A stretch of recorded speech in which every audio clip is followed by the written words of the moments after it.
ముఖ్యంగా రైలు ప్రయాణం చేసే వాళ్ళకు ముఖ్యంగా ఫ్యామిలీతో వెళ్తున్న సమయంలో ఖచ్చితంగా ఇంటి నుంచి ఆహారం తీసుకెళ్ళడం అందరికి కూడా కామన్‌గా తెలిసిందే కదా! అయితే ఖర్చు తగ్గించుకోవడానికి లేదంటే బయట ఫుడ్ క్వాలిటీ నమ్మకం లేకపోవడం వల్ల కారణం ఏదైనా గానీ జర్నీలో చపాతీ, పులిహోర, ఇడ్లీ, దోస వంటి టిఫిన్ ఐటెమ్స్ లంచ్, డిన్నర్‌ల కోసం వండుకొని తీసుకెళ్లడం పరిపాటిగా మారింది. సో, అయితే ఇప్పుడు ఇక ఇంటి నుంచి ఫుడ్ తీసుకెళ్ళిన వారికి రైల్వే శాఖ భారీగా షాక్ ఇచ్చింది. ఎందుకంటే ఒకే రోజులోనే దాదాపుగా 1450 కేసులు దాదాపు సుమారు రూ. 3,00,000 వరకు జరిమానా విధించిందనమాట. ప్రయాణికులకు పెద్ద ట్విస్ట్ అయితే ఇచ్చారు. సో, ఎలాంటి అంటే రైల్లో ఇంటి ఫుడ్ పైన ఎలాంటి నిషేధం లేదు. నచ్చిన ఫుడ్ తీసుకెళ్ళవచ్చు. మరి అలాంటప్పుడు ఫైన్ విధించడం అనే ప్రశ్న రావచ్చు.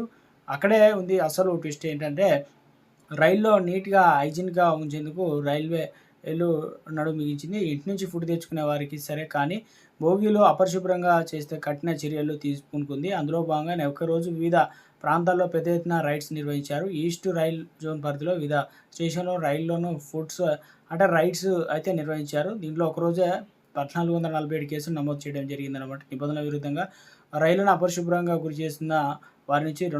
2,89,000 ఫైన్ అనేది కలెక్ట్ చేయడం జరిగిందనమాట.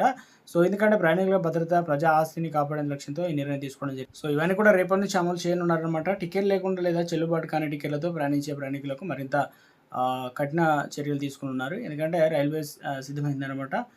ఒక చట్టం కొత్తది తీసుకొచ్చారు. అదే పేరు జన్ విశ్వాస్ చట్టం ప్రకారం రూల్స్ అనేది మనకు రేపటి నుంచి జూలై 1 స్టార్ట్ కాబోతుందనమాట. భారతీయ ఇండియన్ రైల్వే కొత్త నిబంధనలు ఏంటంటే టికెట్ లేకుండా ప్రయాణిస్తే కనీసం ఇకపైన రూ. 250 నుంచి రూ. 500 పెంచారు. గతంలో 250 కడితే సరిపోయేది. ఇప్పుడు రూ. 500. సో, ఎవరైనా సరైన టికెట్ లేకుండా ప్రయాణిస్తే వారికి టికెట్ ఛార్జ్‌తో అదనంగా కనీసం 500 జరిమానా విధించడం అయితే జరుగుతుందనమాట.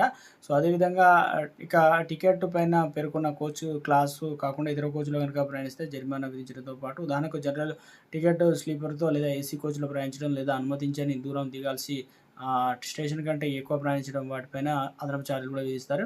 మరో విషయం ఏంటంటే ఇతర టికెట్‌లు ఉపయోగించి ప్రయాణించడం లేదా నేరంగా పరిగణించడం జరుగుతుంది కాబట్టి ఇలా ప్రయాణిస్తే టికెట్ రద్దు చేయడమే కాకుండా రూ. 500 జరిమానా కూడా విధిస్తారు. ఒకవేళ ప్రయాణికుడు ఈ జరిమానాలు చెల్లించడానికి నిరాకరిస్తే రైల్వే అధికారులు కోర్టులో కేసు వేయొచ్చు. అప్పుడు కోర్టు ఆదేశాల ప్రకారం బకాయిలనేది వసూలు చేయడం జరుగుతుందనమాట.